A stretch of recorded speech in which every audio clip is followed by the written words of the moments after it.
Now, in Kyle Odom's manifesto, he claimed he was tormented by Martians, and his story not unique. In fact, KXLY4 News was contacted by a Priest River mother who felt she needed to tell her story in hopes that the shooter, Kyle Odom, will get the help he needs.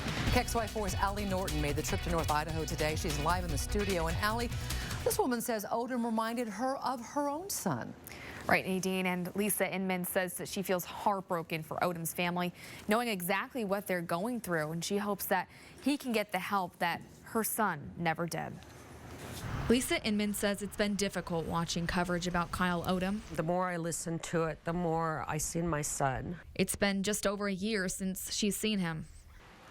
And I just miss him.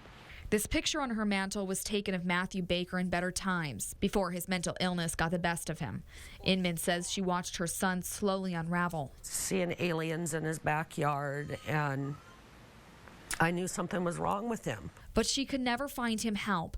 She says it took an incident where he stopped traffic on I-90 to get him a mental health examination. The diagnosis was schizophrenia bipolar. Even then, Matthew was only given medications and then released. He ended up getting on a plane 3 days later, and he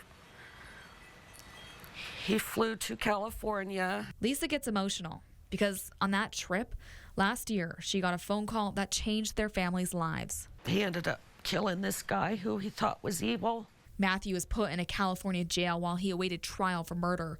And while Lisa says what her son did was undoubtedly wrong, he didn't need to go to jail. He needed a mental hospital because what happened next might have been prevented. Matthew killed himself in his cell. My son was not a bad person. Lisa doesn't want the same fate for Kyle Odom. She hopes that her story changes the discussion on mental illness. They need it now. They need the chance to be able to be helped. And she wants to see help available before something tragic has to happen.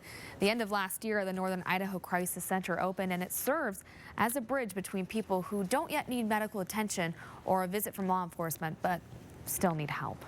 In the studio, I'm Allie Norton, KXLY4 News.